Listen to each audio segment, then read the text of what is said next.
정치인사이트 신지호 서가번 전 국회의원과 정치권 현안 짚어보겠습니다. 안녕하십니까? 반갑습니다. 예, 당초 영수회담 실무 협의가 어제 예정됐다가 정무수석 교체가 이루어지면서 오늘로 다시 이제 미뤄졌고 오후에 아마 이제 열리게 될 것 같습니다. 그래서 아마 이제 신임 홍철호 수석하고 이재명 대표 천준호 비서실장이 만나서 의제라든지 또 언제 만날지 또 배석자는 누구로 할지 아마 이런 부분들에 대해서 이제 논의를 할 것 같은데 어떤 부분이 가장 큰 쟁점이 될 것 같은가요?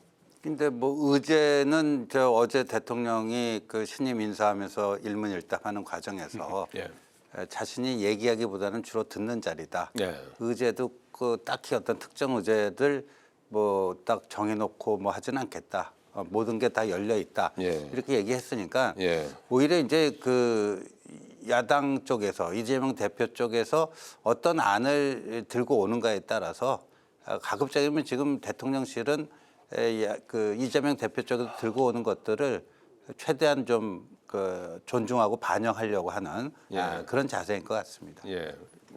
야당에서는 뭐 민심을 가감 없이 이제 전달하겠다 이렇게 큰 그 줄기는 그렇게 잡고 구체적으로 좀 여러 가지 얘기를 할 태세인 것 같아요. 그렇죠. 그렇게 해야 되지 않겠습니까? 정권 출범 후에 처음으로 만나게 되는 또 대통령인데 네. 그 자리를 통해서 국민들, 민심들, 특히나 이제 총선 내의 민심들 충분히 다 가감없이 전달하겠다. 이게 이재명 대표의 직접 아침에 발표하지 않습니까? 예. 단순하게 여야 영수가 만나서 대통령과 야당 대표가 만나서 단순하게 뭐 이런 전달하고 받고 듣고 하는 그런 자리가 아니고 예. 구체적으로 국정 운영의 기조를 어떻게 갈 것이냐. 또 그 안에 그 큰 국민적 이 관심사들 예. 또 현안들이 그 산적에 있지 않습니까? 예. 구체적으로 의제들을 설정을 해서 정무수석과 천준호 대표 비서실장이 예. 의제들을 설정을 할 것이고 또 사전 조율들을 좀 해서 마지막 두 분이 대화하는 과정에 대담하는 과정에 마무리를 지어야 되지 않겠습니까? 과거의 예로 보면은 이 권위주의 시대 때 특히 독재적 예. 시대 때는 야합 논란이 있어서 사실 영수회담이 야당 대표에게는 거의 죽음의 코스처럼 그렇게 인식되었고 또 실제로 그렇게 활용됐던 데도 있었거든요. 예. 그러나 지금 시절이 바뀌었고 특히나 이번 총선에서 압도적인 그 과반수 이상을 획득한 야당이고 또 어떤 국정 운영의 그 실패를 국민들에게 분명하게 실패로 이렇게 국민들이 규정을 했지 않습니까? 예. 그래서 국정 운영의 이 동반자로 파트너로 야당 대표를 분명하게 인정하고 인식해야만 대한민국을 그 운영하는 데 있어서 대통령으로서의 권위도 쓰고 또 국민과 국가를 위해서도 바람직스러운 일이 아니겠습니까? 예. 그런 측면에서 정말 진정성 있는 그런 대담이 돼야 된다, 만남이 돼야 된다. 네. 그게 제일 큰 우선인 것 같습니다. 예. 그럴 준비를 위한 오늘 실무 협상 어떻게 진행되는지부터 한번 첫 단추가 잘 꿰어지는지 살펴보도록 하겠습니다. 윤석열 대통령이 어제 새로운 비서실장을 임명하면서 새로운 그 변화된 모습을 보여줬습니다. 어제 전체적으로 소통과 설득 이런 부분들을 강조했던 것 같고 직접 기자들 앞에 정진석 비서실장을 대동하고 나타나서 질문도 받고 했습니다. 그래서 1년 5개월 만이라고 합니다. 기자들 도어 스태핑이 재작년 11월에 마지막으로 끝났는데 그래서 그동안에 얼마나 소통에 좀 무심했는가를 보여주는 방증이다 이런 평가도 나오는데요. 좀 변화된 거 앞으로 좀 변화되는 걸까요? 어떻게 예상하시는지요? 뭐 변화의 그 서곡이라고 봐야 될 것 예. 같습니다. 그러니까 도어 스태핑을 뭐 60 몇 차례인가 굉장히 많이 했습니다. 그런데 뭐 좀 불상사가 있어가지고 예. 중단된 이후에 그게 좀처럼 재개되지 못하고 있었는데 이번 기회에 뭐 매일처럼 하는 도어 스태핑은 아닐지라도 예. 이제 자주 기회가 닿는 대로 저 기자들과 격의 없이 일문일답하는 그게 공식 기자회견이건 뭐 이전에는 뭐 기자실에 가고 대통령께서 직접 김치찌개를 예. 많이 끓여서 나눠 먹으면서 자연스럽게 또 간담회 비슷한 것도 그때 기획한 적이 있지 않았습니까? 예. 그러니까 여러 형태의 그게 있을 것 같고요.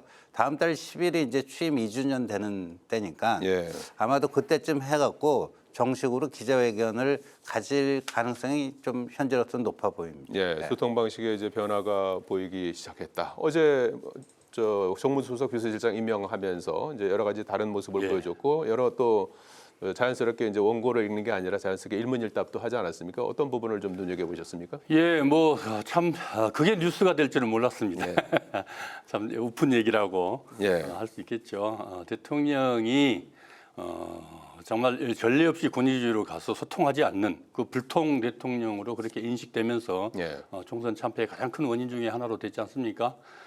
그나마도 뭐 이 바뀐 모습을 보여줘서 그나마도 다행이긴 합니다만은 그것이 일과적 그 전에도 저 힘들 때 어려울 때 한번 그런 적이 있었죠. 예. 그러다가 다시 또 문을 닫아버리고 만기 7라명 그 리더십을 보였습니다만은 어쨌든 진정성을 가지고 국민들과 소통하면서 단순하게 이 쇼잉이 아니라 결국 가감없이 듣고 또 국정 운영의 기조들을 바뀌고 그러면서 국민들에게 신뢰를 줄 수 있는 그런 리더십을 분명하게 보여야만 예. 우리 대한민국이 또 국민들이 이 어려운 시기에 물가도 그렇고 국제 정세도 그렇고 경제는 뭐 더 말할 것 없지 않습니까?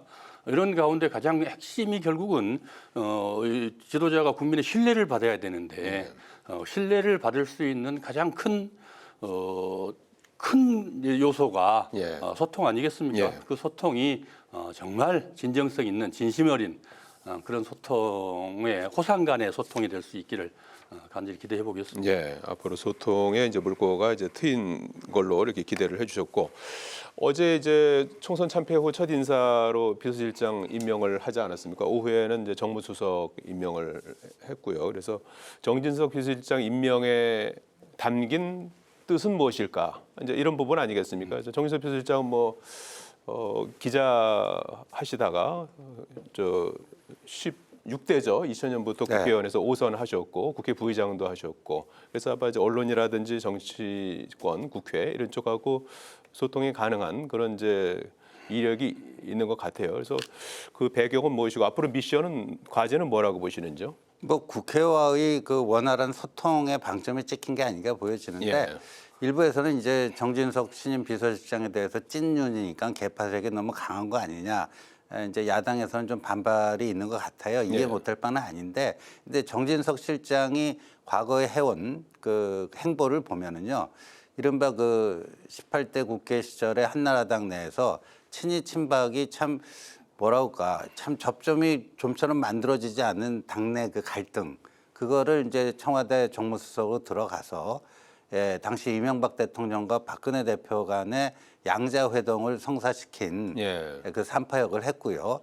또 그 박근혜 정부 때는 새누리당 원내대표도 했습니다. 예. 원내대표도 했고 그리고 뭐 이제 덩치가 굉장히 이제 큰 편인데 덩치만 큰 게 아니라 예. 이렇게 좀 포용력이 있습니다. 그래서 사람들을 두루두루 또 야당 의원들하고도 개인적인 친분 관계가 많은 걸로 알고 있습니다. 그래서 그리고 또 본인이 얘기하는 스타일이 예. 자기 주장이 강하기보다는 뭐 또 다른 사람들 얘기를 잘 들어주고 경청하는 이런 편이기 때문에 약간 처음에는 이제 민주당 입장에서는 좀 그 너무 찐윤 아니냐 네. 이런 것들이 조금 마음에 걸릴 수는 있겠지만 네. 막상 뭐 대화를 해보면은 굉장히 그 훌륭한 소통 창구, 대통령과의 연결 창구가 될 수 있다고 봅니다. 예. 야권에서는 뭐 일부 좀 우려하는 목소리도 나오는 것 같아요. 예, 우리 신 의원님 말씀대로 정말 예. 이 소통 창구가 되고 또 가교 역할을 잘 해줬으면 하는 그런 바람은 저도 같습니다. 예. 그런데 문제는 임명 과정에서 참 많은 사람들이 오르내렸고 또 시간도 오래 걸렸지 않습니까? 참 안타까운 것은 돌고 돌아 결국 친구로 갔습니다. 친구. 예. 오랜 친구라면서요. 또 특히나 뭐 이 그 윤 대통령 어려웠을 때 고검장 시절에 뭐 이 저 입당도 권유했고 뭐 또 정치권 대통령 출마까지 예. 권유했던 그런 친한 친구로 이렇게 알려졌는데 비서실장을 뭐 친구로 썼다고 해서 큰 문제가 될 건 아닙니다만은 결국 이 시기에 이게 국정 기조의 변화, 특히나 소통을 가장 큰 주제로 하면서 그 소통이란 게 뭐겠습니까? 결국은 일방적 지시 전달이 아니고 가감 없는 전달, 쓴소리도 마다하지 않고 그러면서 대통령의 참모로서 또 이 올바른 역할을 하는 진정한 참모 역할을 국민들이 기대했고 야당도 기대했던 것인데 예. 결국은 돌고 돌아서 친구로 가버렸고 근데 그 친구가 어떤 분입니까? 결국 지금 현재 재판에 계류돼 있고 1심에서 실형을 받은 사람이거든요. 윤 대통령 지난 뭐 참 안타까운 얘기입니다마는 취임 이후에 이재명 대표 야당 대표를 만나지 않은 가장 큰 이유가 예. 결국은 그 재판 과정이라 그랬지 않습니까? 1심 선고도 받지 않았습니다. 예. 지난 대선 때 한동훈 비대위원장이죠. 얼마나 많은 험한 소리를 쏟아냈습니까? 재판받고 있는 중이었거든요. 예. 범법자 취급을 했습니다. 그런데 실제로 이 정진석 비서실장은 예. 1심 실형을 받았거든요. 재판받으러 가야 됩니다. 예. 명색이 일국의 대통령 비서실장이 예. 재판을 받는 1심 실형을 받아서 2심, 3심 지금 이 받아야 될 것인데 노무현 전 대통령 명예훼손 말씀하시는 그렇습니다. 건가요? 예. 예. 그런데 비서실장을 임명해 놓으면 사법부에게 지금 뭐 무죄주라고 무죄주라는 이 시그널입니까? 도대체 뭔지 예. 윤석열 대통령의 생각은 뭔지 예. 국민들이 너무너무 의아하고 할 거라고 생각을 합니다. 야당은 그나마 체면이 있어서 나오는 표현들이 그렇게 격한 표현들은 아닙니다만은 예. 오늘 대부분의 언론들 보면은 상당히 준엄하거든요. 예. 참 대단히 이 안타깝고 우려스러운 잘못된 인사다. 그나마 뭐 이 정무수석은 예. 정무수석은 그 여러 가지 그간의 국회 활동으로나 봤을 때 그래도 자기 역할은 충분히 해낼 수 있는 그런 잘 선정됐다 이런 평가를 받고 있는 것 같고 저도 그렇게 보입니다만은 그 개인의 능력이나 예. 그 자질이 중요한 게 아니고 결국 대통령 비서실장이 갖는 그 무게와 그 역할 또 그 대통령실 알겠습니다. 예. 국민들에게 보여질 이 말 그대로 범법자 아니겠습니까? 범법자를 비서실장으로만 시켜놨는데 알겠습니다. 예.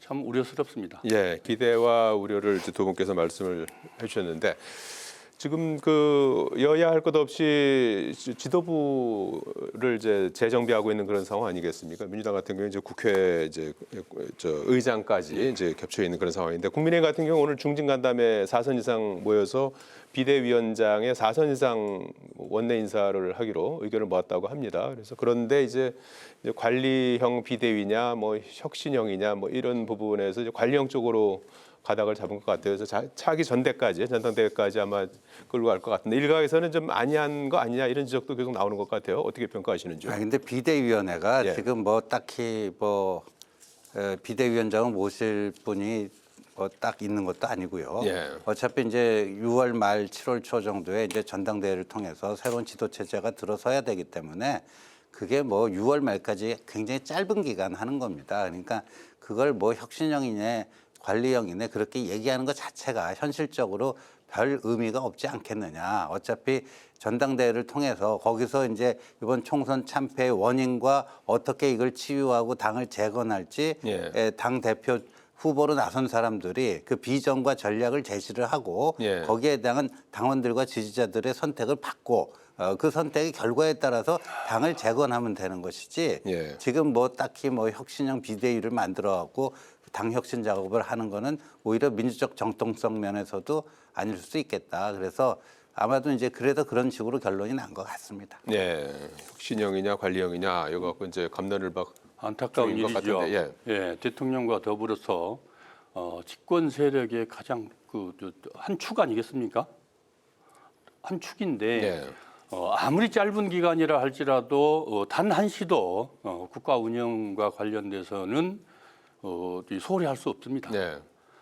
충분히 국민의힘의 저간의 이 사정들을 이해는 하지만은 예. 이해하는 것과 우리 국민들이 집권 세력 말 그대로 대통령을 뽑고 집권당을 집권당으로 만들어줬거든요. 집권당의 책무가 뭐겠습니까? 국민에 대한 국가에 대한 무한 책임입니다. 단 한 시도 이 멈출 수가 없는 거거든요. 네. 실질적으로 총선 참패 이후에 우리 신현님 말씀대로 당을 추스리고 세우는 것은 중요하지만은 예. 국민들에 대한 또 국가에 대한 이 책무를 망각하고 있고 또 그간에 대통령 한 사람만을 바라본 그야말로 해악한 집권 세력이 아니었냐라는 것을 우리 국민들이 그리고 우리 국민들이 지난 총선에서 심판했던 것이 옳았다는 것을 다시 한 번 더 입증해주는 지금의 집권 세력의 행태다. 예. 저는 그렇게 보이면서 네. 뭐 어떻겠습니까? 기왕 그리 된 거 말씀대로 정말 국민을 위해서 국가를 위해서 책임 있는 집권 세력으로서의 거듭나는 예. 그런 지도부를 세우기를 소망합니다. 예, 좀 더 책임 있는 자세가 필요하다 이렇게 지적을 꼬집어 주셨는데 지금 국회의장은 이제 뭐 다수당에서 이제 민주당에서 이제 차지하게 될 것 같은데요. 그래서 국회의장에 나서는 분들이 원래는 이제 보통은 이제 최다선해서 이제 6선의 조정식 의원하고 추미애 전 장관 이 두 분이 6선인데 5선 가운데서도 이제 출사표를 던지는 분들이 나오면서 아마 경선할 가능성도 커지고 있습니다. 그래서 당내 경선을 해서 최종적으로 국회에서 투표를 통해서 이제 의장이 선출되는 방식인데 너나 할 것 없이 다 지금 명심 마케팅. 너도나도 이제 이재명 대표의 어떤 그 신임을 얻고 있다는 걸 강조하고 있어서 국회의장은 당적을 버리지 않습니까? 그런데 이제 중립성이 훼손되는 게 아니냐 이런 우려가 벌써부터 나오고 있는데 이 부분은 어떻게 보고 계시는지요? 그런 우려를 안 할 수가 없는 게 뭐 없는 말을 지어내서 하는 게 아니고 지금 우리 앵커께서도 명심 경쟁을 하고 있다. 예. 아시다시피 국회의장이 되면 당적을 이탈해야 됩니다. 탈당을 해야 되는데 그건 왜 그렇겠습니까? 최소한의 균형 잡힌 국회 운영을 위한 최소한의 제도적 장치로서 예. 탈당이라고 당적 이탈이라고 하는 그 국회법에 그렇게 명기를 해놓은 건데 뭐 일부 주자의 경우에는 국회의장 그 출마 선언을 하면서도 뭐 국회의장은 중립을 지킬 필요가 없다. 그래서 깜짝 놀랐어요. 예. 그러니까 속으로는 지킬 마음이 없더라도 겉으로는 지킬 마음이 있다. 예. 뭐 이렇게라도 최소한 얘기해야 되는데 아예 그냥 내놓고 깨놓고 그냥 뭐 저렇게까지 하는 거 보면은 그리고 아마도 이제 민주당 그 이제 22대 국회에 가가지고 그 의원총회에서 뽑힐 것 같은데 예. 서로 지금 선명성 경쟁을 하고 있는 것 같아요. 네. 그래서 과연 그 이제 지금 이제 윤석열 대통령은 뭐 협체 물꼬를 투자하고 손을 내밀었는데 예. 민주당 내부 돌아가는 것 보면은 그건 또 아닌 것 같고 예. 그래서 이제 이 손바닥도 마주쳐야지 소리가 나는 거 아니겠습니까? 그러니까 이쪽은 변화할 준비와 태세가 갖춰져 가고 있는데 예. 과연 이제 민주당이 과연 그런 건지 지금 국회의장 선출을 통해서 그게 확인될 것 같습니다. 예. 기계적 중립은 이제 지키지 않겠다 이러는 것도 나오고 하는 것 같은데요. 이게 이제 이것도 국회의장이 합의에 지금 아직은 뭐 결론은 나지 않았고 네. 5월 중순이나 말씀돼서 뭐 최종 결론은 나지 않겠습니까? 결국 다선이 많아서 네. 다선이 많아서 결국은 이 경쟁자들이 생기고 그로 인해서 경선을 하지 않으면 안 될 지금 경선을 해야만 하는 그런 전체적 이 상황인 것 같아요. 그런 측면에서 우리 지지자들에게도 그렇고 국민들에게도 그렇고 지지자들에게도 그렇고 또 유권자들이 지금 국회의원들이란 당선자들이란 말이죠. 그들이 국민들에게 이 선거를 치르고 또 선택을 받을 네. 때 국민들이 요구했던 사안들이 있습니다. 지지자들이. 국회의원으로서 지지자들만 위한 정치를 해서는 안 되지만은 네. 그러나 지금 상황이 선거 끝난 지 뭐 아직 잉크도 안 말랐거든요. 그들이 원하는 것들은 결국은 우리 지지자들이 원했던 것은 국정 기조를 확 바꿔야 된다, 개혁해야 된다, 쇄신해야 된다. 이거 아니겠습니까? 네. 그러면 최소한의 자기 의지는 밝혀야 되는데 네. 그 와중에 그러다 보니까 좀 더 이렇게 많이 나간 경우도 좀 있어 보여서 지금 우려하는 목소리도 또 있습니다만은 예. 결국 결국 국회의장이 된다는 거 탈당을 하고 네. 국민을 대신하는 국회를 운영하는 거 아니겠습니까? 네. 그런 염려들은 굳이 뭐 하지 않아도 네. 그러나 이제 어쨌든 민주당에서 지지를 받고 알겠습니다. 후보가 돼야만 하기 네. 때문에 그런 부분들은 우리가 좀 감안할 예. 필요가 있지 않겠냐 싶습니다. 선출 과정에서 일하는 어떤 선명성 경쟁으로 좀 봐달라 이렇게 이해를 하겠습니다. 오늘 말씀 여기까지 듣겠습니다. 고맙습니다. 네, 감사합니다. 고맙습니다.